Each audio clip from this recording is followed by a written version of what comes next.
Hello everyone, good evening everyone, welcome to this class. आज के topic से आपको पता लग रहा होगा कि हम अब क्वांटम मैकेनिक्स शुरू करेंगे, राइट। लास्ट हमने कौन सा सब्जेक्ट कवर किया? हमने कवर की क्लासिकल मैकेनिक्स, राइट। तो सेकंड अब हमारा जो शुरू होने वाला है subject that is quantum mechanics. तो आज का पहला टॉपिक यही रहता है कि हम क्लासिकल से क्वांटम की तरफ क्यों जाते हैं, राइट। अब क्लासिकल और क्वांटम में थोड़ा सा डिफरेंस आपको पता होना चाहिए कि क्लासिकल क्या है और क्वांटम स्केल क्या है, राइट। तो क्लासिकल में जिस पार्टिकल को या जिस ऑब्जेक्ट को हम रियल लाइफ में ऑब्जर्व कर पाते हैं, राइट। जैसे फॉर एग्जांपल मान लीजिए मैं एक पार्टिकल हूं, राइट। तो मेरा चलना, राइट, वो क्या होगी? मोशन होगा, डिस्प्लेसमेंट होगी। और मेरे अराउंड आप 3 एक्सिस ड्रॉ करके 3D में मेरे पोजीशन को जो है निकाल सकते हैं, राइट। वैसा ही अगर क्वांटम स्केल पे बात की जाए तो क्वांटम स्केल इतना छोटा स्केल हो जाएगा, रियल लाइफ में उसे इमेजिन करना बहुत मुश्किल हो जाता है। क्या मैंने कहा कि क्लासिकल से क्वांटम जाने की जरूरत क्यों पड़ी है? वो एक कारण है। कुछ एक जो एक्सपेरिमेंट्स थे उनकी थ्योरी तो हमें क्लासिकल से हमें पता लग रही थी, बट जब एक्सपेरिमेंट किए गए, फॉर एग्जांपल हमने किया फोटो इलेक्ट्रिक इफेक्ट। हमारे फिजिक्स में सबसे बहुत इंपॉर्टेंट फोटो इलेक्ट्रिक इफेक्ट होता है, राइट। तो फोटो इलेक्ट्रिक इफेक्ट को जो है हमारी क्लासिकल जो थियरीज हैं, जैसे न्यूटन की थियरी थी कि ग्रेविटेशन से जो ग्रेविटेशनल थियरी थी, राइट, कि पार्टिकल जो है ऊपर से नीचे आता है, right, due to force of gravity, right. तो न्यूटन की, फिर उसके बाद थियरी आती है हमारी वेव थियरी, हाइगन की थियरी। ये सारी थियरीज जो है हमारे फोटो इलेक्ट्रिक इफेक्ट को या फिर कॉम्पटन इफेक्ट को जब इनको एक्सपेरिमेंट किया गया तो इनको ये थियरीज जो है डिस्क्राइब नहीं कर पाई थी, इसीलिए हमें क्लासिकल से क्वांटम की तरफ जाना पड़ा, राइट। तो आज का टॉपिक ही हमारा यही रहेगा, journey from classical mechanics to quantum mechanics. Classical mechanics हम कवर कर चुके हैं, अब नेक्स्ट आता है हमारा क्वांटम मैकेनिक्स, ठीक है। तो ये चीज आपको इमेजिन हो गई होगी कि क्लासिकल से हम क्वांटम की तरफ क्यों जा रहे हैं, उसका कारण हमने आज की क्लास में पता करना है। और हमारे सिलेबस में डायरेक्टली मेंशन है journey from classical to quantum, okay. तो इसे आप इसी तरह से नोट करते करिएगा, एक तरफ मैं क्लासिकल लिखूंगी और दूसरी तरफ मैं क्वांटम लिखूंगी। बट उससे पहले जो इफेक्ट थे हमारे, कौन से ऐसे एक्सपेरिमेंट थे जो हमारी क्लासिकल थियरीज उन्हें डिस्क्राइब नहीं कर पाई थी। तो एक चीज आती है, सबसे पहली चीज, हमें अभी तक क्लासिकल में क्या पता था? पार्टिकल होता है, वेव क्या होती है? वेव होती है, राइट, ओके। पार्टिकल ही होता है, वेव क्या होती है? वेव ही होती है। बट हमने क्या किया, एक सोर्स से, मान लीजिए ये क्या है, एक लाइट सोर्स है, राइट। जो स्लिट एक्सपेरिमेंट करते हैं ना हम, वही लाइट क्या हुई, एक स्लिट से हमने डबल स्लिट से पास की। ये क्या है? जो गैप होता है जिसे स्लिट कहते हैं, राइट। और हमने क्या किया, यहां से वेव्स को पास किया, ठीक, वेव्स को पास किया, ठीक है।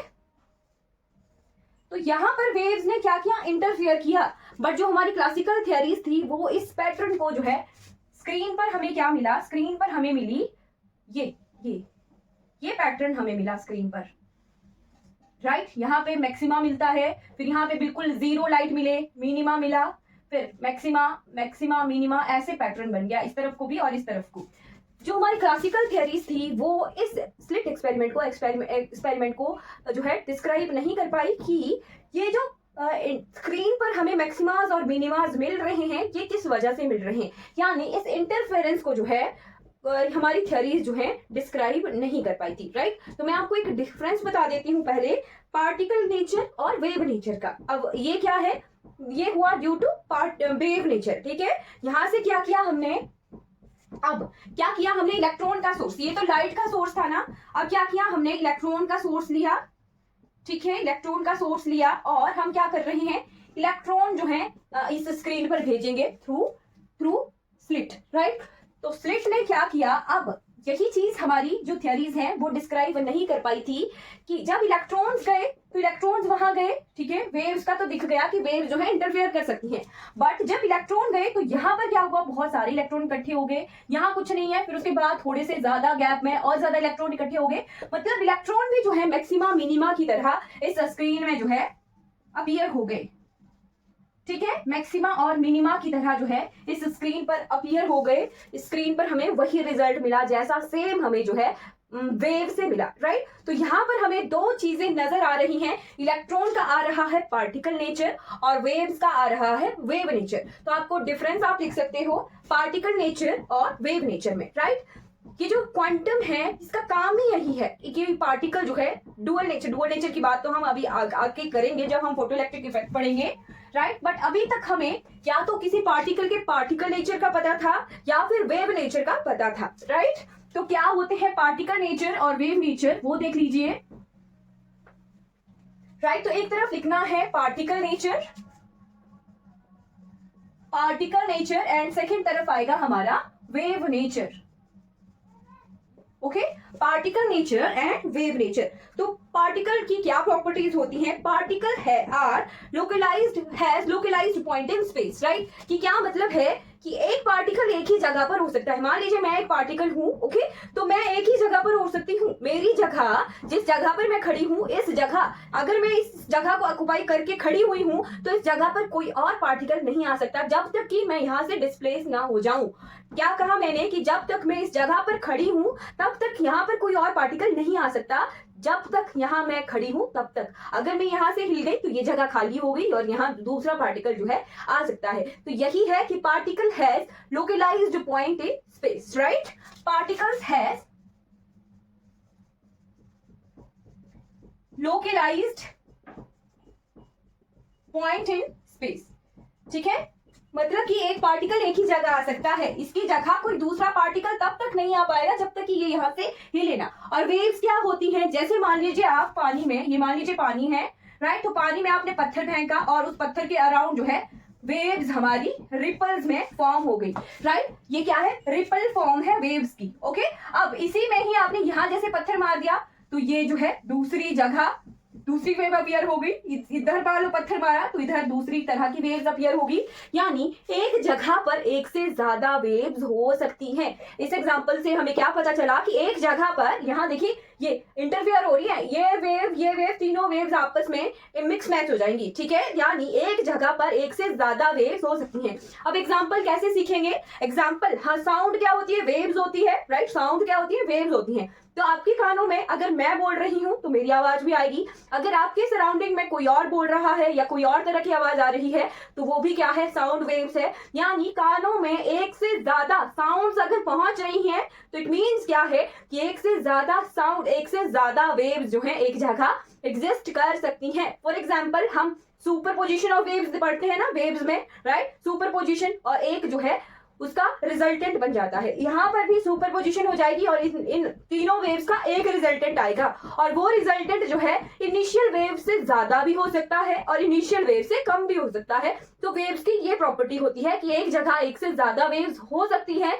और जब इंटरफेरेंस के बाद जो रिजल्टेंट आएगा वो रिजल्टेंट जो है उसका ज्यादा भी हो सकता है इनिशियल वेव से और वो रिजल्टेंट ज्यादा भी हो सकता है और कम भी हो सकता है इनिशियल वेव से। डिपेंड करता है कि किस तरह की वेव्स हैं और किस तरह की जो है कंप्रेशन डिप्रेशन यानी क्रस्ट ट्रफ जो है आपस में किस तरह से जो है फॉल कर रहे हैं और किस तरह की सुपर पोजिशन हुई है, तब जाके हमें रिजल्टेंट मिलता है। ओके, क्लियर हो गया? तो यहाँ पर आप ये लिख सकते हो कि waves have delocalised point in space. Okay, तो वेव्स आर डीलोकलाइज्ड, सिंपल सा लिखना है, वेव्स आर डीलोकलाइज्ड। क्वांटम से हमें जो है वन लाइनर क्वेश्चन फॉर्म में ही आएंगे, न्यूमेरिकल कम आएंगे, राइट। जैसे मैंने आज सिलेबस देख रही थी तो हमारे पास जो है 10 सब्जेक्ट हैं, राइट। 10 सब्जेक्ट हैं, यानी जितने भी हम सब्जेक्ट कर रहे हैं, अगर क्लासिकल हम कवर कर चुके हैं तो प्रोबेबिलिटी है कि 4 से 5 क्वेश्चन हर एक से आएगा। ओके, 4 से 5 क्वेश्चन का मैंने प्रोबेबिलिटी लगाई थी कि अगर हर एक से क्वेश्चन आ रहे हैं तो 4 से 5, मैक्सिमम 5, 6, उससे ज्यादा नहीं जाएगा और 2, 3 इससे कम नहीं आएगा, है ना। तो ये हो सकता है 2-3 क्वेश्चन आए एक से, या फिर ज्यादा से ज्यादा 5 तक जाएगा, क्योंकि 40 क्वेश्चन फिजिक्स के आने हैं, ओके। और 10 क्वेश्चन तो हमारे एजुकेशन वाले पोर्शन के आएंगे, राइट। जो हमारी पेडागॉगीज होती हैं टीचिंग की, उससे आएगा 10 क्वेश्चन, तो वहां से आएंगे पेपर 2 में। ओके, तो waves are delocalized, waves are delocalized, एक प्रॉपर्टी आ गई। सेकंड आपने लिखना है, वही चीज मैंने अभी आपको बता भी दी थी कि more than 2 particle can not exist at the same time at a given position, right. More than 2 particles can not exist at a point at a position at same time, ठीक है। एक पॉइंट पर एक position पर एक से ज्यादा particle जो है एग्जिस्ट नहीं करते हैं, एक पॉइंट पर एक ही पार्टिकल के लिए जगह होती है। और साथ में यहाँ पर मैंने आपको अभी बता दिया कि 2 और मोर वेव्स एग्जिस्ट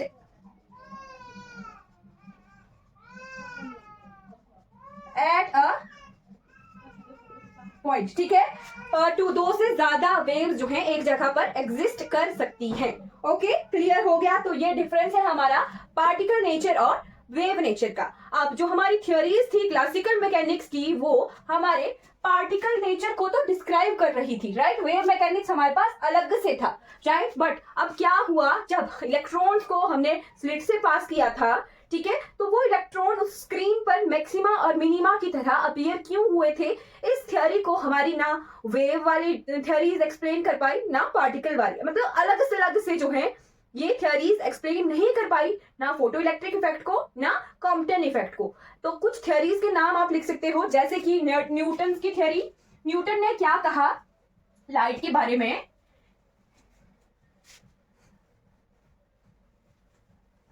न्यूटन ने बोला कि लाइट में भी जो है पार्टिकल होते हैं, ठीक है। न्यूटन ने कहा light has only wave nature, ठीक है। न्यूटन थ्योरी आई, ये 1675 के आसपास आई थी। तो न्यूटन ने बोला कि light has only wave nature, और जो पार्टिकल्स होते हैं लाइट में, उन्हें उसने नाम दिया सॉरी, इसने बोला कि लाइट हैज पार्टिकल नेचर, ठीक है। पार्टिकल नेचर होता है लाइट का, ओके, पार्टिकल नेचर होता है लाइट का, और उस पार्टिकल का नाम ही बोल दिया कॉर्पस्कुलर। क्या नाम है, कॉर्पस्कुलर, कॉर्पस्कुलर पार्टिकल्स ना, पार्टिकल का नाम ही दे दिया कॉर्पस्कुलर। ठीक है, मेरे प्रोनाउंसिएशन में थोड़ी गड़बड़ हो सकती है, पर कॉर्पस्कुलर इसका नाम है, और इस थ्योरी का नाम भी कॉर्पस्कुलर थ्योरी है, ठीक है। साथ में इसने कलर और लाइट का ये भी बता दिया कि ये जो कॉर्पस्कुलर यानी पार्टिकल्स हैं, इनके साइज में कम ज्यादा होने की वजह से लाइट का कलर, जैसे रेड जो हमारे रेनबो आता है 7 कलर, वो ड्यू टू कॉर्पस्कुलर्स यानी इन पार्टिकल्स के साइज के डिफरेंस की वजह से अलग अलग कलर आता है। ये न्यूटन ने एक्सप्लेनेशन दी लाइट के बारे में, और ये एक्सप्लेन क्या नहीं कर पाया, जो इंटरफेरेंस हो रही थी ना, उसको ये जो है न्यूटन एक्सप्लेन नहीं कर पाए। उसके बाद अगली थ्योरी आती है हाइगन थ्योरी। हाइगन ने बोला कि लाइट का जो है केवल मात्र क्या है, wave nature, light has only wave nature, और इस थ्योरी को जो है वेव थ्योरी के नाम से भी जाना जाता है, वेव थ्योरी ऑफ लाइट, ठीक है। इसने तो बता दिया कि इंटरफेरेंस को इसने एक्सप्लेन कर दिया, इस यहां पर डू नॉट एक्सप्लेन इंटरफेरेंस, ठीक है। इंटरफेरेंस को एक्सप्लेन नहीं कर पाए थे न्यूटन, बट हाइगन ने वेव नेचर बता दिया लाइट का, तो इंटरफेरेंस को जो है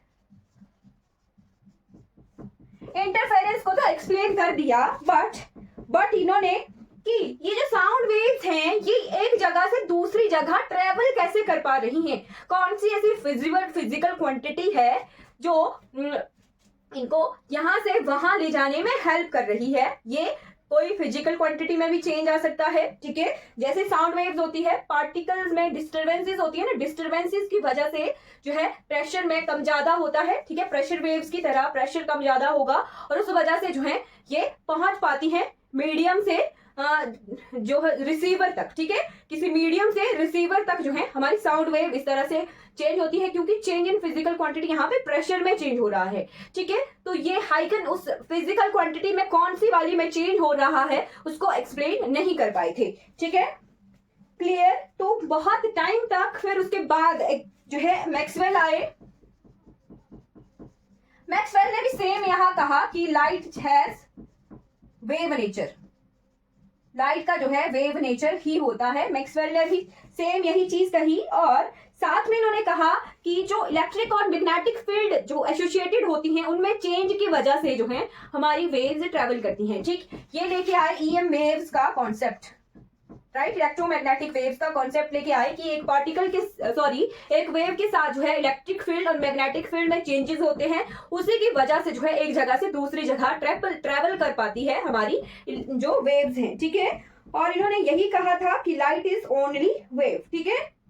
बट ये जो सारी थ्योरीज जितनी भी मैंने बताई ये फोटो इलेक्ट्रिक इफेक्ट को जो है एक्सप्लेन कर ही नहीं पाई थी, ठीक है, राइट। तो फोटो इलेक्ट्रिक इफेक्ट से ही हमारे पार्टिकल के डुअल नेचर का पता लगता है। तो किसने एक्सप्लेन किया डुअल नेचर का? आइंस्टाइन ने, ओके। तो बाद में आते हैं आइंस्टाइन जो कहते हैं कि light has dual nature, light नहीं, particle has dual nature, okay. तो डुअल नेचर थ्योरी का नाम ले सकते हैं, डुअल नेचर थ्योरी किसने दी? आइंस्टाइन ने, आइंस्टाइन ने दिया और कहा कि पार्टिकल जो भी होता है उसके साथ हर एक पार्टिकल की अपनी वेव एसोसिएटेड होती है। क्या कहा? हर पार्टिकल के साथ एक वेव एसोसिएटेड होती है, ठीक है, हिंदी में ही लिख लेना, कोई दिक्कत नहीं है, एसोसिएटेड होती है, चाहे वो कोई भी पार्टिकल हो। मैं पार्टिकल हूं, मेरे साथ भी जो है एक वेव एसोसिएटेड होगी, बट उसकी इतनी छोटी होगी, इतनी कम होगी, उसे मेजर नहीं कर पा सकते, राइट। बट पार्टिकल जितना क्वांटम स्केल पे होगा, ठीक है। क्या चीज अब क्वांटम मैकेनिक्स की तरफ आ रही है, फोटो इलेक्ट्रिक इफेक्ट का तो पता लग गया। हमारे सिलेबस में फोटो इलेक्ट्रिक इफेक्ट मेंशन नहीं है, बट जर्नी है, राइट। तो फोटो इलेक्ट्रिक इफेक्ट में यही होता है कि क्वांटा, फोटोन्स को कहते हैं क्वांटा ऑफ एनर्जी, ठीक है, पैकेट ऑफ एनर्जी फोटोन को कहते हैं, ओके।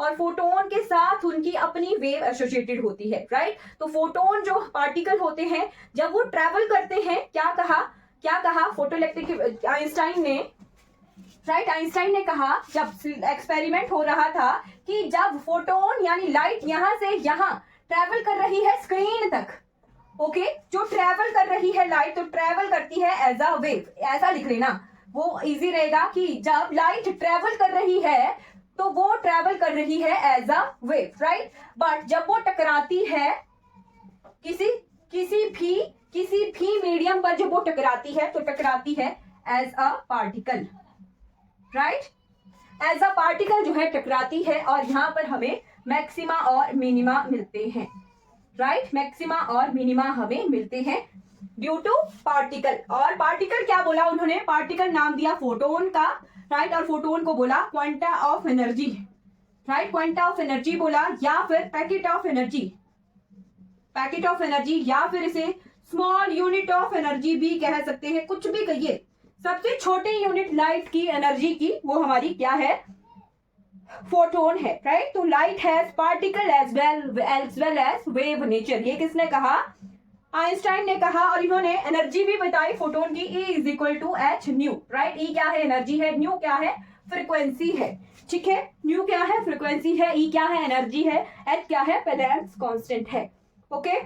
तो जब ये डुअल नेचर थ्योरी आई तो इसी के बाद ही जो है हमारा फोटो इलेक्ट्रिक इफेक्ट भी एक्सप्लेन हो गया, कॉम्पटन इफेक्ट भी एक्सप्लेन हो गया, ब्लैक बॉडी रेडिएशन भी एक्सप्लेन हो गया, और साथ में एक और चीज एक्सप्लेन हुई कि हमारा जो इलेक्ट्रॉन है, जब हम क्वांटम स्केल पे जाएंगे, बड़े पार्टिकल के साथ भी वेव्स होगी, छोटे पार्टिकल के साथ भी वेव होगी, राइट। बट हमारे क्लासिकल में इस वेव का कोई फर्क नहीं पड़ता है, इसीलिए हम जो है इसे नेग्लेक्ट लेके करके चलते हैं।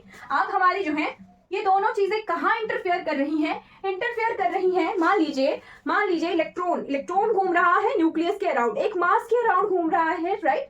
तो इलेक्ट्रॉन एक जगह मास के अराउंड घूम रहा है और वो अपनी एनर्जी लूज करता चलेगा जब वो घूम रहा है। ऐसा क्या कारण है कि वो घूम घूम के न्यूक्लियस के अंदर गिर क्यों नहीं जाता, राइट। अगर ऐसा होता तो हर एक चीज डिस्ट्रॉय हो जानी थी। तो इन्हीं चीजों का एक्सप्लेनेशन दिया डुअल नेचर थ्योरी ने कि क्वांटम स्केल पे जब पार्टिकल्स के साथ जो वेव एसोसिएटेड होती है वो पार्टिकल के मोशन में जो है इंटरफेयर करती है। क्वांटम स्केल पे जब हम न्यूक्लियस के अंदर आ जाएं या एटम्स एटॉमिक स्केल की बात करें, राइट, क्वांटम स्केल की बजाय आप एटॉमिक स्केल की बात करें, और तो एटॉमिक स्केल पे जो होता है पार्टिकल के साथ उनकी जो एसोसिएटेड वेव होती है वो उनके मोशन के साथ इंटरफेयर करती है। तो अगर क्वेश्चन आ जाए कि why electron do not fall in nucleus, right, जैसे इलेक्ट्रॉन यहां से इसके अराउंड जो है घूमता है तो अपनी एनर्जी लूज करके वो इस न्यूक्लियस के अंदर क्यों नहीं गिर जाता, लिख लेना, why electron do not fall in nucleus. तो इसका कारण यही है कि इलेक्ट्रॉन भी क्या है, एक पार्टिकल है और इसके साथ अपनी एक एसोसिएटेड वेव होती है। जब ये न्यूक्लियस के अराउंड घूमता है तो इसकी जो वेव है वो एक स्टैंडिंग वेव बनती है, राइट। ये ऐसे घूमता है, एक स्टैंडिंग वेव बनाता हुआ घूमता है। इसी स्टैंडिंग वेव बनने की वजह से electron does not fall in nucleus, right. इसी स्टैंडिंग वेव यानी इलेक्ट्रॉन के पार्टिकल नेचर की वजह से ही, इलेक्ट्रॉन के डुअल नेचर की वजह से ही जो है इलेक्ट्रॉन न्यूक्लियस के अंदर फॉल नहीं करता है। तो ये एक्सप्लेनेशन दी फिर बाद में, जब क्या हुआ, डुअल नेचर थ्योरी आई, किसने दी, आइंस्टाइन ने ये दी। ओके, क्लियर हो गया। तो अब हम चलेंगे क्लासिकल से क्वांटम की तरफ। ओके, तो आज हल्का सा इंट्रोडक्शन करेंगे, बाकी हम कल से करेंगे, ठीक है। तो एक तरफ लिखना क्लासिकल मैकेनिक्स और दूसरी तरफ लिखना क्वांटम मैकेनिक्स, क्योंकि बहुत हैवी हो जाएगा इसलिए हम थोड़ा सा ही करेंगे, ज्यादा नहीं करेंगे, ठीक है। तो क्लासिकल मैकेनिक्स में हम एक पार्टिकल की पोजीशन के लिए हम 3D स्पेस लेते थे, मैक्सिमम हम 3 डायमेंशनल स्पेस लेते थे, राइट। 3D स्पेस की ही बात हम करते थे, बट हम क्वांटम में बात करेंगे n डायमेंशनल स्पेस की, राइट। n डायमेंशनल स्पेस की हम बात करेंगे क्वांटम में, ठीक है। पहली चीज क्लियर हो गई। यहां पर हम 3 ही एक्सिस लेते थे, x y z, और हमारा काम हो जाता था। बट यहां पर हमें n एक्सिस के साथ जो है काम करना पड़ेगा। एटॉमिक स्केल पे n एक्सिस का यूज करना पड़ता है, क्वांटम स्केल पे। क्लियर हो गया। क्लासिकल में हम 3 डायमेंशनल स्पेस की बात करते थे, बट क्वांटम में हम n डायमेंशनल स्पेस की बात करते थे। आप मान लीजिए ये एक्सिस है, ओके। यहाँ पर पार्टिकल है p पोजीशन पर, ठीक है। ये x एक्सिस है, ये y एक्सिस है और ये z एक्सिस है। तो यहाँ पर p की लोकेशन, p के लिए हम वेक्टर ड्रॉ कर देते हैं। तो v वेक्टर किसके बराबर होता है, ठीक है। p किसके बराबर होता था, p होता था xi cap plus yj cap plus zk cap, ठीक है। ऐसे ही निकालते थे। और एक्स वाई जेड को हम क्या बोलते थे, एक्स वाई जेड क्या है, स्केलर है, यानी कोफिशिएंट भी बोलते थे यूनिट वेक्टर का, ठीक है। तो कंपोनेंट ये सेट ऑफ स्केलर्स होते हैं। और जो हमारे आई कैप, जे कैप और जेड कैप, ये क्या होते थे, यूनिट वेक्टर्स होते थे, ठीक है। इन्हें सेट ऑफ यूनिट वेक्टर्स के नाम से जाना जाता था, राइट। फिर हम एक और चीज देखते थे कि i dot i is equal to 0, ठीक है। फिर हम देखते थे, हाँ, फिर हम देखते थे j dot j is equal to 0, k dot I J K, sorry k होगा ये, k dot k is equal to 0, इस तरह से लिखते थे, ठीक है। यूनिट वेक्टर का उसके साथ अगर डॉट प्रोडक्ट लिया जाए तो वो 0 होता था, ठीक है। सॉरी, यूनिट वेक्टर का 1 होता है ये। बट अगर किसी दूसरे के साथ लिया जाए, i का j के साथ, या j का k के साथ, या k का i के साथ प्रोडक्ट, डॉट प्रोडक्ट लिया जाए तो ये 0 होता है, राइट। ये 1 होता है, ओके। तो सेम हो अगर तो उसका 1 आता है मैग्नीट्यूड, ठीक है। i डॉट प्रोडक्ट 1 आता है, और किसी दूसरे यूनिट वेक्टर के साथ डॉट प्रोडक्ट लिया जाए तो वो 0 आता है। ये लिख लेना, ओके। इंपॉर्टेंट है क्योंकि हम इसी का ही कंपैरिजन करेंगे आप क्वांटम मैकेनिक्स में। फर्स्ट चीज आ गई n डायमेंशनल स्पेस पे। यहाँ पर हम p की जगह यूज करेंगे पोजीशन निकालने के लिए एक वेव फंक्शन का, जिसे हम कहेंगे साई, ओके। साई क्या है हमारे पास, पोजीशन। ये साई जो है मिक्स्ड स्टेट का काम करेगा, ये पोजीशन भी बताएगा, ये मोमेंटम भी बताएगा, ये एक्सेलरेशन भी बताएगा, ये सब कुछ साई ही बताएगा, ठीक है। तो साई को हम किस तरह से लिखेंगे, C1 psi 1, C2 psi 2, so on. n dimensional है, Cn साई n, इस तरह से रिप्रेजेंट करेंगे। तो यहां पर आपको डिफरेंस दिख रहा होगा कि x y z की जगह आ गया C1 C2 Cn, यानी जो C1 C2 so on up to Cn, ये क्या है, सेट ऑफ स्केलर्स है। यहीं से कंपैरिजन करना आपको इजी हो जाएगा। ये क्या है, सेट ऑफ स्केलर्स हैं, यानी जो ये C1 C2 Cn की बात हो रही है, ये सारे क्या है हमारे पास, स्केलर्स हैं। और जो साई 1 psi2 psi3, ये क्या है हमारे पास psi1 psi2 so on up to psi n, ये क्या है हमारे पास सेट ऑफ वेक्टर्स, राइट। यानी जो psi1 psi2 psi n इस इक्वेशन में है ये वेक्टर्स हैं, यूनिट वेक्टर्स हैं i j k की तरह, और x y z की जगह c1 c2 cn का यूज हुआ है, ये क्या है हमारे पास स्केलर्स हैं। अब साथ में हमने यहाँ देखा कि अगर सेम इन वेक्टर्स का अगर सेम दोनों के साथ डॉट प्रोडक्ट लिया जाए तो वो 1 के बराबर आता है। वैसा ही सेम हम करेंगे कि अगर psi1 का सेम बिल्कुल सेम हो, psi1 का डॉट प्रोडक्ट, psi1 का डॉट प्रोडक्ट नहीं कहते, यहाँ पर कहते हैं स्केलर प्रोडक्ट, राइट। तो psi1 का psi1 के साथ ही अगर स्केलर प्रोडक्ट लिया जाए तो वो 1 आता है, राइट, 1 आता है। सेम के साथ होगा तो 1 होगा, जैसे psi2 का psi2 के साथ ही, psi n का psi n के साथ ही, या psi का psi के साथ ही, तो वो 1 आएगा। ओके, तो इसे आगे इस तरह से लिख सकते हैं, इसे हम इन द फॉर्म ऑफ इंटीग्रेशन लिखते हैं -∞ टू +∞। पहले वाले के साथ साथ हम स्टार लगाते हैं psi1 स्टार, और दूसरे वाले को हूबहू वैसे ही लिख देते हैं =0, ठीक है। ये टर्म लिख लेना इंपॉर्टेंट है, पहले वाले के साथ हम स्टार लगाते हैं और दूसरे वाले को हम हूबहू वैसे ही लिख देते हैं।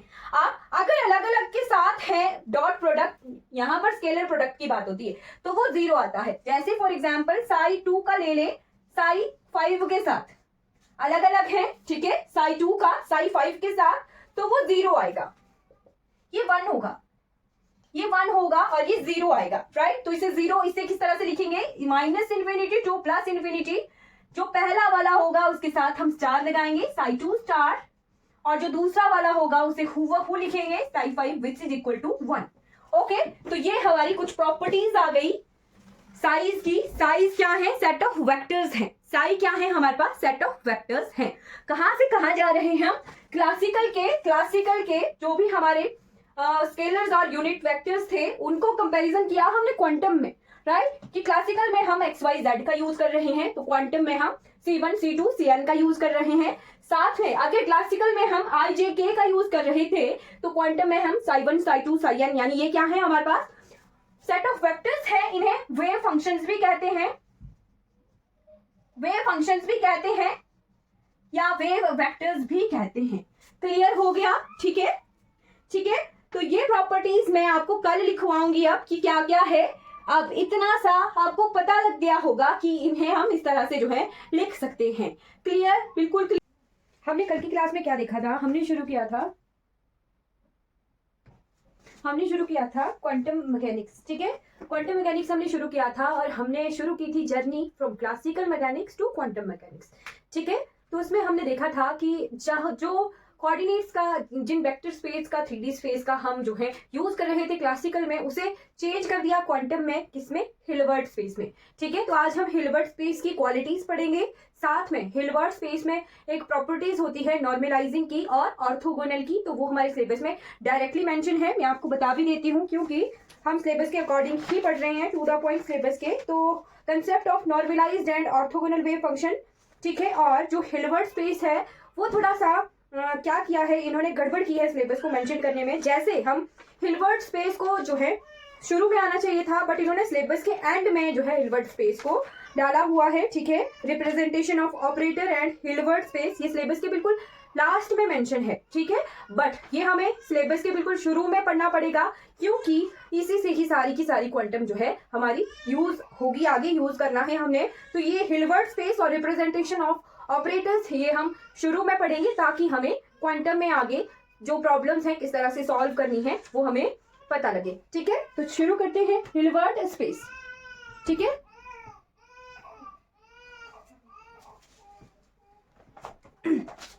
एक सेकेंड, हाँ, राइट। तो एन डायमेंशनल क्वांटम मैकेनिक्स में ऐसे ही लिखना आप, क्वांटम मैकेनिक्स में हम क्या कर रहे थे, 3D स्पेस की जगह हम n डायमेंशनल स्पेस का यूज कर रहे थे, ठीक है। n डायमेंशनल स्पेस का यूज कर रहे थे, राइट। तो n डायमेंशनल स्पेस को हमने एक नाम दिया था जिसका नाम है हिल्बर्ट स्पेस, बाकी कुछ नहीं है, ठीक है। जो हम 3D स्पेस यूज कर रहे थे क्लासिकल में वही स्पेस चेंज हो गया क्वांटम में, जिसके n डायमेंशंस हैं और उसका नाम है जी हिल्बर्ट स्पेस। हिल्बर्ट स्पेस, ठीक है। बाकी कोई डेफिनेशन पर्टिकुलर ये हो सकती है कि the space which is used in quantum mechanics is known as Hilbert space. इसकी कुछ प्रॉपर्टीज हैं वो देखते हैं। तो साई हमने यहां पर देखा था, Sai is a wave function, right. Psi क्या था, एक वेव फंक्शन था। इसे मिक्स्ड पढ़ना आप, मिक्स्ड वेव फंक्शन है ये, और ये टूटता है एक लीनियर कॉम्बिनेशन में जिसका नाम, जिसको हम इस तरह से लिखेंगे C1 psi 1 plus C2 psi 2 plus C3 psi 3 up to, अगर n डायमेंशन है तो Cn साई n, इस तरह से लिखेंगे। जो C1 C2 C3 क्या है, ये हमारे पास स्केलर्स हैं। so on Cn ये क्या है हमारे पास, सेट ऑफ स्केलर्स। और जो हमारे पास साई 1 साई 2 साई n ये सारे क्या हैं हमारे पास, वेक्टर्स हैं, यूनिट वेक्टर्स, या इन्हें वेव फंक्शंस कहेंगे। वेव वेक्टर लिखिए आप, वेव वेक्टर्स हैं या वेव फंक्शन लिखना इनको, ठीक है। Wave function, wave vector. तो अब concept of normalization and concept of orthogonality ये हमें पता होना चाहिए, राइट। तो इसके पहले जो हिल्बर्ट स्पेस है उसकी प्रॉपर्टी नॉर्मलाइजेशन और ऑर्थोगोनैलिटी दोनों होती है उसमें, राइट। तो उसमें प्रॉपर्टी होती है ऑर्थो नॉर्मल की, राइट। अगर हिल्बर्ट स्पेस की प्रॉपर्टी में लिखा जाए तो वो ऑर्थो नॉर्मल होता है। अभी नॉर्मलाइजिंग क्या होता है और ऑर्थोगोनल क्या होता है ये लिख लीजिए। तो इसे हम जैसे हम वहां पर डॉट प्रोडक्ट करते थे लीनियर वेक्टर स्पेस में, यहां पर हम स्केलर प्रोडक्ट करेंगे, ठीक है। क्या करेंगे, स्केलर प्रोडक्ट, ठीक है। आपको इसी तरह से लिखना है तब याद रहेगी। स्केलर प्रोडक्ट करते हैं हम यहाँ पर, और उस स्केलर प्रोडक्ट को ऐसे मेंशन करते हैं। ये जो ब्रैकेट है ना, ये इसके अंदर जिसका भी आपको स्केलर प्रोडक्ट करना है उसे हम इसके अंदर लिखते हैं कॉमा लगा के, ठीक है। ये साई का साई के साथ स्केलर प्रोडक्ट है। अगर मैं इसे ऐसे लिख दूं, साई 1 का साई के साथ, तो ये साई 1 का साई के साथ स्केलर प्रोडक्ट है, राइट। अगर मैं लिख दूं साई 1 का साई 1 के साथ ही, तो ये साई 1 का साई 1 के साथ स्केलर प्रोडक्ट है, ठीक है। ये किसी भी टू वेव फंक्शंस का स्केलर प्रोडक्ट हो सकता है अप टू साई n, ठीक है। ऐसे भी लिख सकते हैं साई n का साई n के साथ स्केलर प्रोडक्ट, राइट। तो ये चीज आपने नोट में लिख लेनी है कि अगर इस तरह से ये ऐसे है तो ये क्या है, स्केलर प्रोडक्ट है किन्हीं दो वेव फंक्शन का। अगर वेव फंक्शन जो है हमारे फंक्शन फॉर्मेट में है, फंक्शन फॉर्मेट में मान लीजिए साई की वैल्यू क्या है, a sin x, ठीक है, a sin kx, कुछ भी मान सकते हो आप, a sin n pi x, कुछ भी हो सकता है। किसी फंक्शन के साइन कॉस इनकी फॉर्म में दिया हुआ है तो फंक्शन इसकी इंटीग्रेशन होगी, और इसे जब खोलेंगे हम तो इंटेग्रल फॉर्म में ये खुलेगा। इस स्केलर प्रोडक्ट को जब हम खोलते हैं, ओपन करते हैं, तो ये खुलता है किसमें, इंटेग्रल फॉर्म में, इंटेग्रल फॉर्म में खुलता है, राइट। जब हमारे पास फंक्शन क्या हो, वेव फंक्शन क्या हो, किसी फंक्शन फॉर्म में, इन फंक्शन फॉर्म। तो इसे स्टार लगाकर लिख लेना कि ये जो स्केलर प्रोडक्ट हमने लिखा है ब्रैकेट के अंदर, ये इंटेग्रल की फॉर्म में खुलता है जब हमारे पास दिया हुआ वेव फंक्शन जो है फंक्शन की फॉर्म में होता है। और ये जो स्केलर प्रोडक्ट है उसका सेम वेव फंक्शन का सेम वेव फंक्शन के साथ भी हो सकता है, ठीक, और किसी एक वेव फंक्शन का किसी दूसरे वेव फंक्शन के साथ भी हो सकता है, ठीक है। तो ये नोट कर लीजिए। अब हम आते हैं, अगर ये स्केलर प्रोडक्ट हो किसी सेम वेव फंक्शन के साथ, राइट, लिख लेना आप scalar product with same wave function, product with same wave function, ठीक है। यानी साई का ही साई के साथ ले रहे हैं, या साई 1 का साई 1 के साथ, साई n का साई n के साथ, ठीक है। मतलब किन्हीं दो वेव फंक्शन के बीच में स्केलर प्रोडक्ट ले रहे हैं और वो दोनों वेव फंक्शन जो है सेम है, राइट। तो उसे हम किस तरह से ओपन करते हैं, तो उसे ओपन किया जाता है एक इंटीग्रल फॉर्म में, इंटीग्रेशन की फॉर्म में, -∞ टू इन्फिनिटी। ये जो लिमिट्स है ये हम जनरल लिमिट लेके चलते हैं कि -∞ से +∞ तक, राइट। आपको क्वेश्चन में लिमिट्स की वैल्यूज दी हुई होती हैं, राइट। तो -∞ टू +∞, साथ में जो पहला वेव फंक्शन है उसको लिखेंगे हम, उसका कंजुगेट लिखेंगे। तो कंजुगेट के लिए हम क्या करते हैं, स्टार लगाते हैं। कंजुगेट का मतलब यही होता है कि जो इमेजिनरी टर्म है उनको रियल कर देते हैं, इस तरह से कंजुगेट होता है, राइट। यानी मतलब कंजुगेट का वही मतलब कि अगर इमेजिनरी टर्म है माइनस आयोटा है तो वो प्लस आयोटा में चेंज होता है, राइट। बट कंजुगेट होता है सिर्फ इमेजिनरी टर्म्स का, राइट। अगर रियल टर्म्स है तो उनका कंजुगेट हम नहीं करते हैं। कंजुगेट का यही मतलब होता है कि माइनस आयोटा को प्लस आयोटा में चेंज कर देना है। अगर वेव फंक्शन में इमेजिनरी आयोटा दिया है तो माइनस आयोटा आयोटा में कन्वर्ट होगा, अगर नहीं दिया है तो फिर इस स्टार से कोई फर्क नहीं पड़ेगा, ठीक है। क्लियर हो गया। तो Sai star into sigh of dx, right ये स्केलर प्रोडक्ट खुला इसमें, इस टर्म में, इस इंटेग्रल फॉर्म में, ये होता है किसके बराबर, ये होता है 1 के बराबर, राइट। साई स्टार का psi integration dx is equal to 1, right. ये स्केलर प्रोडक्ट है साई का, साई के साथ एक सेम वेव फंक्शन का दूसरे सेम वेव फंक्शन के साथ। अगर ये 1 के बराबर आता है तो क्या लिखना है इसने, आपने लिखना है ये है नॉर्मलाइजेशन कंडीशन, ठीक है।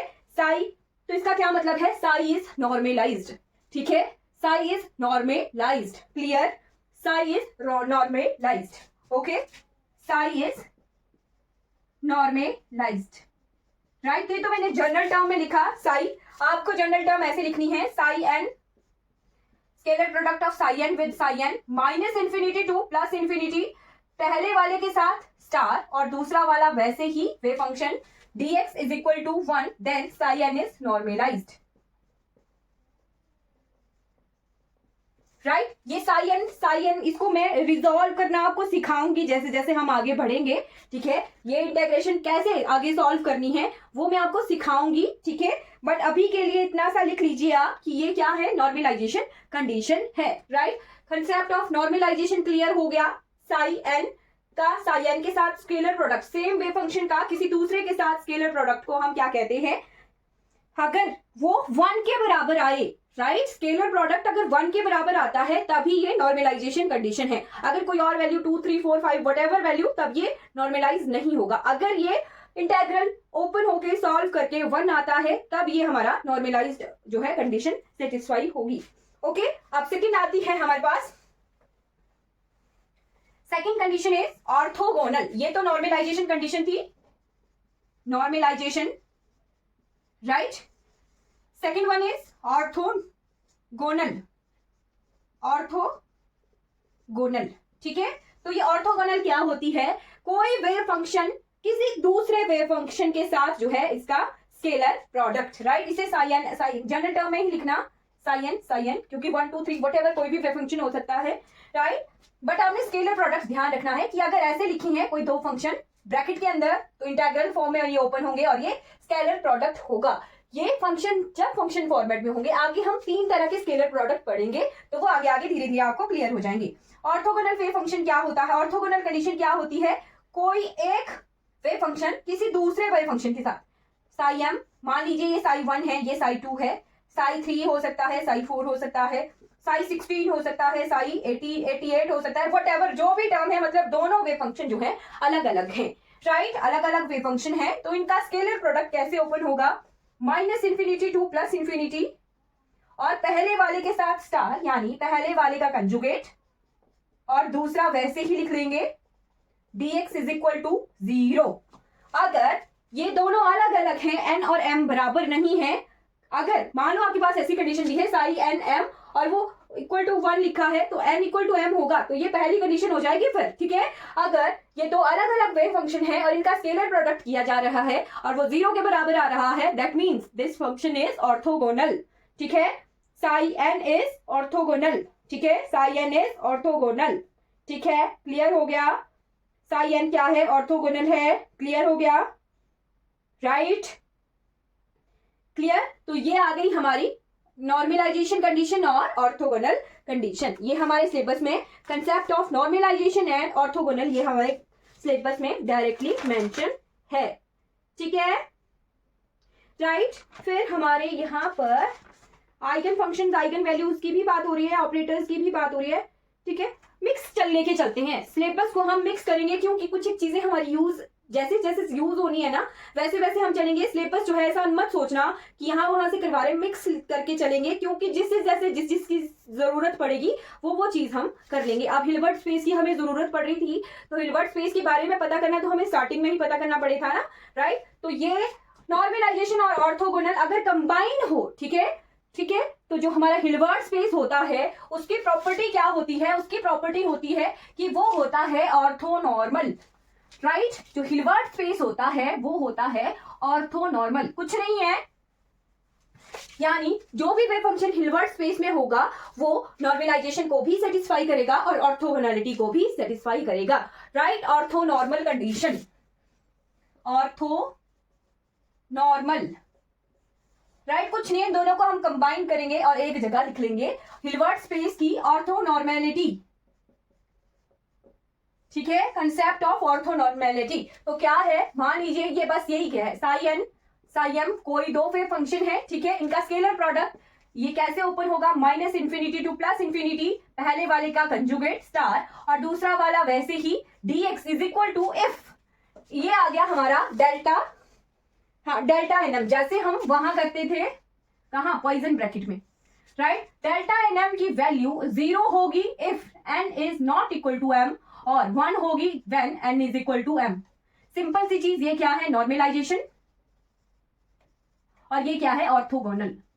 कुछ नहीं है, दोनों को कंबाइन कर दिया, डेल्टा एल एन एम की वैल्यू अब 0 होगी जब हमारा फंक्शन ऑर्थोनॉर्मल होगा, यानी अलग अलग का स्केलर प्रोडक्ट कर रहे हैं, और इसकी वैल्यू 1 होगी जब हम दो सेम वेव फंक्शन का स्केलर प्रोडक्ट कर रहे हैं। तो क्वेश्चन कैसे आएंगे वो भी मैं आपको बताऊंगी। ये जो नॉर्मलाइजेशन है ना, नॉर्मलाइजेशन ये पेपर में क्वेश्चन आता है, ठीक है, कि आप बताइए whether the given wave function is normalized और नॉट, ठीक है, तो उसका इंटेग्रेशन करेंगे और चेक करेंगे कि वो इंटेग्रेशन स्केलर प्रोडक्ट जो है सेटिस्फाई करता है इक्वल टू 1 की कंडीशन को, अगर वो करता हो तो वो नॉर्मलाइज होगा, राइट। तो ये आप नोट कर लेना कि हिल्बर्ट स्पेस जो होता है वो ऑर्थोनॉर्मल होता है, कुछ नहीं है, नॉर्मलाइजेशन और ऑर्थोगोनल दोनों को कंबाइन कर दिया और ऑर्थोनॉर्मेलिटी आ गई, ठीक है। स्केलर प्रोडक्ट्स किसी एक वेव फंक्शन का किसी दूसरे के साथ जो ओपन हुआ in the form of integration, right, उसकी वैल्यू अगर 0 है when n is not equal to m, तो वो वेव फंक्शन क्या है, ऑर्थोगोनल है। When this scalar product is equal to 1, तो वो वेव फंक्शन क्या है, हमारा नॉर्मलाइजेशन कंडीशन को फॉलो कर रहा है। क्लियर हो गया। तो हिल्बर्ट स्पेस और ऑर्थोगोनल और नॉर्मलाइजेशन दोनों चीजें हमारी क्लियर हो गई हैं। अब हम बढ़ चलेंगे किसकी तरफ, तो ऑपरेटर्स की तरफ। ऑपरेटर्स हमारे सेकेंड चैप्टर में है, बट हमें क्वेश्चन किस तरह से आने हैं, यहाँ नॉर्मलाइजेशन और ऑपरेटर्स के डायरेक्ट क्वेश्चन आते हैं, तो वो मैं आपको बता देती हूँ, ठीक है। मतलब कि हम मिक्स करके चलेंगे, आज का जितना मैंने आपको बताया था क्लास के टॉपिक के हिसाब से वो हम कवर कर चुके हैं। अब हम चलते हैं क्वेश्चन एंड आंसर फॉर्मेट की तरफ, और क्वेश्चन एंड आंसर फॉर्मेट से पहले हमें हल्की सी नॉलेज ऑपरेटर्स की पता होनी चाहिए, ठीक है। ऑपरेटर्स, राइट, तो जैसे हम लीनियर वेक्टर स्पेस में पढ़ते थे पोजीशन, पढ़ते थे मोमेंटम, पढ़ते थे काइनेटिक एनर्जी, पढ़ते थे पोटेंशियल एनर्जी, ठीक है, क्लासिकल में हम इतनी सारी टर्म्स पढ़ते थे ना, यहां पर वो सारी चीजें हैं but in the form of operator, right. Kind position भी है, मोमेंटम भी है, काइनेटिक एनर्जी भी है, पोटेंशियल भी है और टोटल एनर्जी भी है, but in the form of operator, right. Okay, इनकी प्रॉपर्टीज हम नेक्स्ट चैप्टर में पढ़ेंगे, बट थोड़ा सा ब्रेक ले लीजिए, राइट। एक मिनट का ब्रेक ले लीजिए।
Okay, am I clearly audible and visible?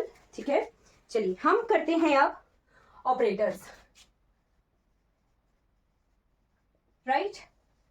तो जैसे हमें वहां पर लीनियर वेक्टर स्पेस में हमें पोजीशन पता होती थी, ठीक है, मोमेंटम पता होता था, काइनेटिक एनर्जी की फिक्स्ड वैल्यूज थी, पोटेंशियल एनर्जी की फिक्स्ड वैल्यूज थी, राइट। यहाँ पर भी हमारे जो ऑपरेटर्स हैं उनकी फिक्स वैल्यू है, राइट। जैसे वहां पर हम पोजीशन के लिए पोजीशन कोऑर्डिनेट्स का यूज करते थे, मोमेंटम के लिए जो है उसकी डेरिवेशन करके पोजीशन कोऑर्डिनेट्स का जो डबल डेरिवेटिव या कुछ भी करके जो है हम mass into velocity into mass into double derivative of position coordinate, तो हमारा मोमेंटम निकल जाता था, ठीक है। तो यहाँ पर कुछ एक ऑपरेटर्स हैं जिनके आप नाम लिख लीजिए, जो हमें क्वेश्चन से रिलेट करने हैं, उतना सा चीज कि क्वेश्चन से हमें रिलेट कैसे करना है, ठीक है। बाकी ऑपरेटर्स की जो प्रॉपर्टीज कंबाइन होंगी, ठीक है, जैसे कंबाइन करके हमने प्रॉपर्टीज पढ़नी है, हर्मिशियन, कम्यूटेटिव, ठीक है, वो वगैरह हम नेक्स्ट चैप्टर में पढ़ेंगे। तो यहाँ पर जस्ट मैं इंट्रोडक्शन दे रही हूँ ऑपरेटर्स की, ठीक है। तो पहला ऑपरेटर है हमारा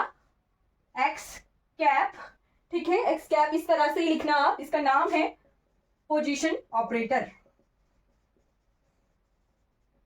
position operator, right. Position operator जब किसी वेव फंक्शन पर अप्लाई करते हैं तो उसकी वैल्यू, जैसे हम मान लीजिए ऐसे अप्लाई करें position operator on the wave function psi, तो ये ऐसे आ जाएगा एक्स एस आई, ठीक है। जो एक्स क्या है, ये क्या है, मेजरमेंट है, ठीक है, राइट। तो एक्स कैप जो है किसके बराबर होता है, एक्स के बराबर होता है, ठीक है।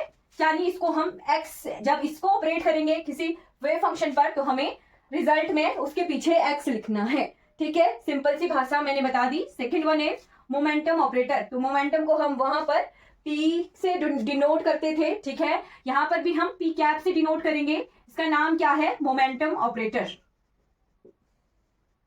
Momentum operator. इस और इसकी वैल्यू कितनी है, तो इसकी वैल्यू है minus of iota h cut, right, minus of iota h cut करली बाय करली एक्स, यानी माइनस आयोटा एच कट, ठीक है, और डी बाई डी एक्स भी बोल सकते हो आप। एक बार किसी वेव फंक्शन की, जैसे मान लीजिए आप मोमेंटम ऑपरेटर अप्लाई कर रहे हैं साई के साथ, तो साई की क्या है, एक बार डिफरेंशिएशन होगी in the term of x, और आयोटा एच कट जो है उसके ऊपर उसके पहले लगेगा, ठीक है। तो इस तरह से ये यूज करना होता है किसी वेव फंक्शन पर, ठीक है। तो ये वैल्यू हमें यूज करनी पड़ती है मोमेंटम ऑपरेटर की। फिर आता है हमारे पास third one is T.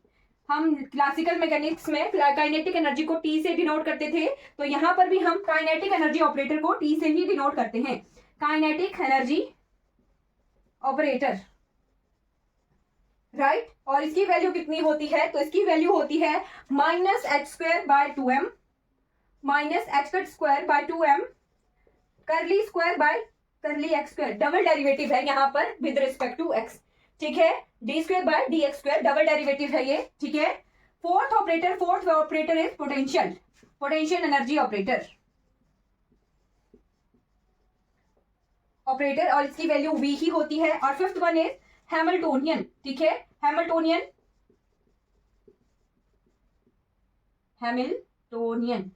Right. जैसे हम क्लासिकल मैकेनिक्स में h को क्या लिखते थे, h equal to T plus V, वहां पर मैंने ये बताना भूल गई थी कि T plus V kinetic energy plus potential energy क्या हुआ, total energy of any system, right. तो यहाँ पर जो हैमिल्टोनियन है इसे हम एनर्जी ऑपरेटर के नाम से भी बोलते हैं, टोटल एनर्जी ऑपरेटर के नाम से भी बोलते हैं, हैमिल्टोनियन ऑपरेटर के नाम से भी बोलते हैं, ठीक है, एनर्जी ऑपरेटर, राइट। और इसकी वैल्यू जो है जैसे हम h, ये ऐसे ही आ जाता है, इसकी वैल्यू फिक्स नहीं होती है, कोई भी वैल्यू अकॉर्डिंग टू क्वेश्चन जो है दी हुई होती है, ऐसे आ जाता है एच ऑफ साई, और मान लीजिए कोई मेजरमेंट और साई, यानी सेम फंक्शन वेव फंक्शन आ जाता है। इसको अप्लाई करने के बाद वेव फंक्शन में कोई चेंजेस नहीं होते हैं, ठीक है। तो ये कुछ ऑपरेटर्स हैं, इन्हें आप लिख लीजिए, इनकी हमें जरूरत पड़ेगी, ठीक है, क्लियर हो गया। तो एक एग्जाम्पल के तौर पर मैं आपको एक क्वेश्चन करवाती हूँ, राइट। हाँ, जैसे कि एक क्वेश्चन लिख लीजिए, फिर हम आइगन वैल्यूज और आइगन फंक्शंस की इंट्रोडक्शन पढ़ेंगे, ठीक है। मान लीजिए आपके पास है साई, कोई वेव फंक्शन जिसकी वैल्यू है a ऑफ साइन के x, right, a of sine के एक्स, राइट। और आपको पूछा है बोलिए चलिए पहले हम आइगन वैल्यू और आइगन फंक्शंस देख लेते हैं कि ये क्या होते हैं, उसके बाद आप ऑपरेटर का क्वेश्चन देखना, ठीक है। तो ये आप लिख सकते हो, इन्हें लिख लीजिए, नोट कर लीजिए, राइट। हम डायरेक्टली क्वेश्चन की तरफ आ रहे हैं कि क्वेश्चन किस तरह से आएंगे, ऐसा नहीं कि ये कंसेप्ट, दूसरा कंसेप्ट, तीसरा कंसेप्ट, हमें कोई नोट्स बनाने नहीं है ज्यादा, है ना, हमें क्वेश्चन सॉल्व करने के लिए पहुंचना है, जल्दी से जल्द क्वेश्चन सॉल्व हो जाए हमारे, राइट। तो ये लिख लीजिए, इन्हें अप्लाई कैसे करना है किसी वेव फंक्शन पर वो देखते हैं, राइट। तो उससे पहले हमें हल्का सा इंट्रोडक्शन होना चाहिए कि आइगन वैल्यूज क्या होती हैं और आइगन फंक्शंस क्या होते हैं, ठीक है। तो क्या होता है, ऑपरेटर की इंट्रोडक्शन पता लग गई, कौन कौन से ऑपरेटर हैं, position, momentum, right, kinetic energy, potential energy और एनर्जी ऑपरेटर, ठीक है। तो इसे हम इन जनरल हम किसी भी ऑपरेटर को, इन जनरल ऑपरेटर को हम ए कैप बोल देते हैं, ठीक है। ए कैप क्या है, मान लीजिए कोई भी जर्नल ऑपरेटर है, ठीक है, जनरल सिंबल, जनरल फॉर्मूला लिखने के लिए मैं ये सिंबल यूज कर रही हूँ, ए कैप, ठीक है।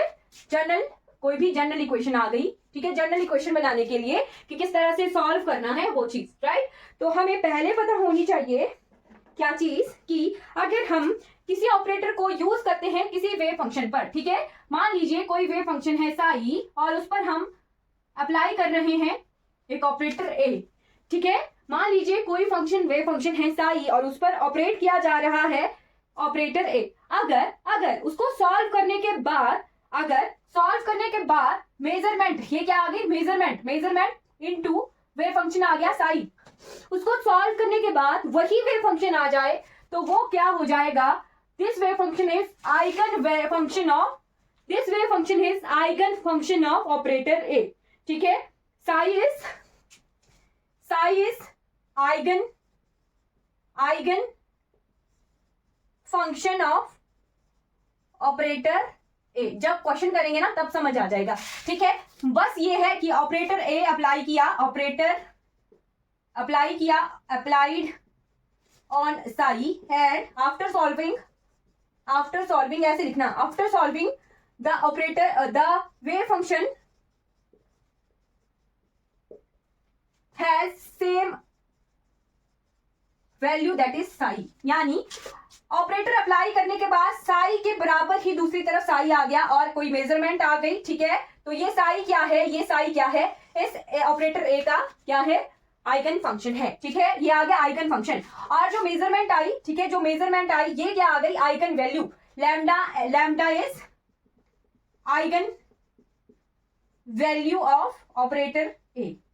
क्लियर हो गया, ज्यादा कंफ्यूज नहीं किया मैंने कि क्या किया हमने, किसी वेव फंक्शन पर एक ऑपरेटर अप्लाई किया, ठीक है, और उसको सॉल्व करने के बाद जो आगे सॉल्व करते हैं, ठीक है, मान लीजिए हमने देखा ना यहाँ पर मोमेंटम में डेरिवेशन है, काइनेटिक एनर्जी में भी डिफरेंशिएशन है, ठीक है। तो उन डिफरेंशिएशन को सॉल्व करने के बाद जो मेजरमेंट आई उसके बाहर जो वेव फंक्शन निकल के आया वो वही सेम वेव फंक्शन आ गया, ठीक है। अगर वही सेम वेव फंक्शन आ जाता है तो जो वेव फंक्शन जिस पर ऑपरेटर अप्लाई किया जा रहा है वो वेव फंक्शन आइगन फंक्शन हो जाता है उस ऑपरेटर का जो अप्लाई किया जा रहा है। मान लीजिए साई जो है किसी एक ऑपरेटर के का तो आइगन फंक्शन है पर किसी दूसरे ऑपरेटर का आइगन फंक्शन नहीं भी हो सकता और हो भी सकता है।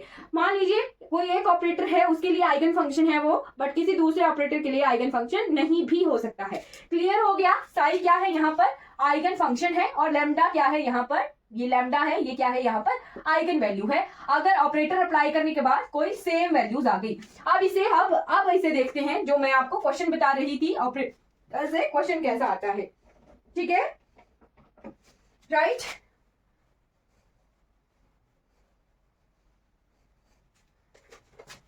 तो क्वेश्चन क्या है, आप लिखना क्वेश्चन, आज क्वेश्चन आंसर, सीधे क्वेश्चन आंसर पर आ गए हम, राइट। तो क्वेश्चन है if a wave function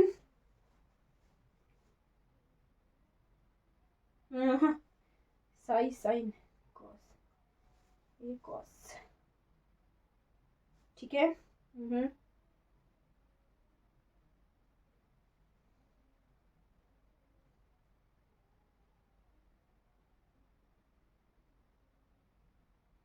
हाँ, इसको आप शॉर्ट फॉर्म में ऐसे लिख लेना जैसे ए साई, ए operator is equal to lambda psi. If psi not changes then it is eigen function, right. If psi changes then not eigen function. ठीक है, ऐसे लिखना, ऐसे याद रहेगा। ठीक है, क्लियर। अब आ जाते हैं इसके क्वेश्चन पर। क्वेश्चन क्या है, if you have a wave function psi, right, Sai है कोई वेव फंक्शन और उसकी वैल्यू है ओके, साई है a sin x, psi is equal to a sin x, right, and question है ये, if you have psi is equal to a sin x and find that it is eigen function of kinetic energy or not, right? Find that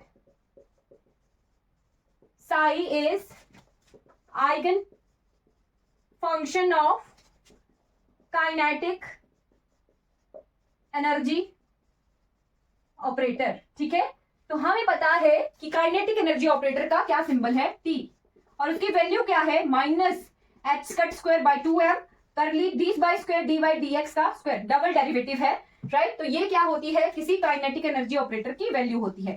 अब ये हमें पता है, याद करना है, ये सारे ऑपरेटर्स के जो वैल्यूज है वो याद करनी है। अब इस ऑपरेटर को हम अप्लाई करेंगे इस वेव फंक्शन पर। ठीक है, तो T cap on the psi is equal to, T cap क्या है, minus h cut square by 2m d by d square by d x square of a sine x, right. इस तरह से solve करना है। अब डिफरेंशिएशन तो हमें आती ही है, राइट। ए क्या है, यहाँ पर कांस्टेंट है, तो इसे बाहर निकाल देंगे, H square cut square by 2m, और साइन की एक बार डिफरेंशिएशन कर देते हैं। This one is minus of sine की cos x, ठीक है, cos x। तो एक डेरिवेटिव हमने निकाल लिया और एंगल के अलग से डेरिवेटिव करते हैं, राइट। तो x एंगल है, राइट, तो x की विद रिस्पेक्ट टू x 1 ही हो जाएगी, तो इसे 1 लिख लेते हैं, वैसे ये इसी में ही मल्टीप्लाई हो जाएगा। अब cos की डिफरेंशिएशन करें तो minus h cut square by 2m, ए आ गया था बाहर ही, ठीक है, तो ये बाहर ही है। Differentiation of cos x is minus of sine x, और x की डिफरेंशिएशन दैट इज 1। ओके, तो ये माइनस इस वाले माइनस से मल्टीप्लाई हो जाएगा, तो ये आ गया plus h cut square by 2m into a sine of x। क्या टी ऑपरेटर अप्लाई करने के बाद साई पर क्या ये लैम्डा साई आ गया, ए साइन एक्स फिर से साई की वैल्यू है, ए साइन एक्स फिर से साई की वैल्यू है। तो हाँ, टी ऑपरेटर यानी काइनेटिक एनर्जी ऑपरेटर करने के बाद किसी वेव फंक्शन पर वही सेम वेव फंक्शन आ गया, राइट। यानी टी कैप ऑफ साई यानी T cap of a sine x is equal to minus h cut square by 2m ऐसे आ रहा है, राइट, और a of sine x, right. यानी T of psi is equal to lambda of psi, right. Psi क्या है, इसका eigen function है, it is eigen function of moment kinetic energy operator, और इसकी लैम्डा मेजरमेंट की क्या वैल्यू है, प्लस है ये H cut square by 2m, right. तो ये इस तरह से सॉल्व होता है। आपके पास क्या ऑप्शन आए हैं वो चेक करना होता है। अब इसी पर ही मान लीजिए आपके पास काइनेटिक एनर्जी ऑपरेटर की जगह होता मोमेंटम ऑपरेटर, मैंने क्वेश्चन चेंज कर दिया, मोमेंटम ऑपरेटर। और एक और चीज लिख लेना, जो ये मेजरमेंट आती है, जो लैम्डा आता है, ठीक है, A operator psi is equal to lambda psi, right. Psi same होना चाहिए तब ये आइगन फंक्शन होता है, और वो जो मेजरमेंट है, ये जो लैम्डा है, राइट, ये भी क्या होनी चाहिए, स्केलर होनी चाहिए, स्केलर होगी तभी ये आइगन फंक्शन आइगन वैल्यू होगी। अगर ये स्केलर नहीं है तो ये आइगन वैल्यू नहीं होगी, ठीक है, आइगन वैल्यू नहीं होगी, ये ध्यान रखना, ये स्केलर होना चाहिए। अब इस चीज को मैं फिर से समझा देती हूँ, राइट। ये स्केलर और नॉन स्केलर का थोड़ा सा चक्कर पड़ जाएगा, राइट, तो उसमें हम ऑपरेटर चेंज करते हैं, फिर आपको क्लियर हो जाएगा, राइट। तो आ जाते हैं कहाँ, यहाँ मोमेंटम ऑपरेटर पर, यानी इस वाले वेव फंक्शन पर अब अप्लाई करना है मोमेंटम ऑपरेटर, राइट। तो मोमेंटम ऑपरेटर की क्या वैल्यू थी, मोमेंटम ऑपरेटर की वैल्यू थी पी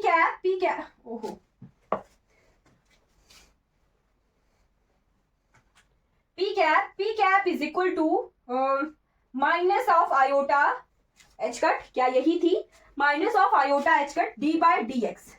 ओके, तो इसको अप्लाई करना है अब इस पर, राइट। तो P operator on psi is equal to, तो ये बोर्ड भी ना, P operator on psi is equal to minus of iota h cut d by d x of a sine x.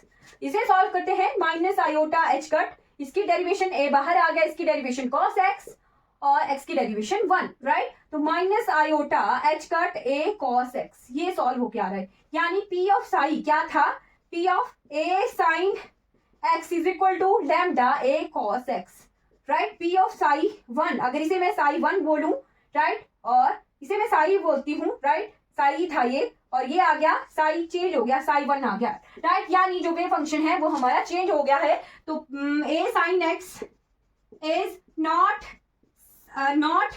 Eigen function of momentum operator. Clear हो गया। इस तरह से solve करते हैं इन क्वेश्चन को, राइट। अब स्केलर्स की बात भी कर लेते हैं। तो अगर यही इसी पर ही हम पोजीशन ऑपरेटर अप्लाई करते, राइट, ये a sin x, तो ये x a sin x ऐसे आना था, x of psi is equal to x of psi, but ये x क्या है, इट इज नॉट स्केलर, तो ये जो a sin x है is also not eigen function of position operator, right, is also not eigen function of position operator. ठीक है, okay okay. तो फिर अब हम कल पढ़ेंगे, ठीक है। इसके बाद हम कल पढ़ेंगे।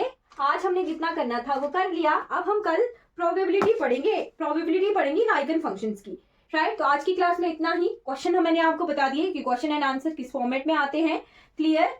बाकी हम कल पढ़ेंगे। आई होप आपको जितना पढ़ाया है उतना क्लियर हो गया होगा। कोई डाउट होगा इस क्लास से रिगार्डिंग तो आपने चैट बॉक्स में पूछ लेना है। Thank you for watching this class.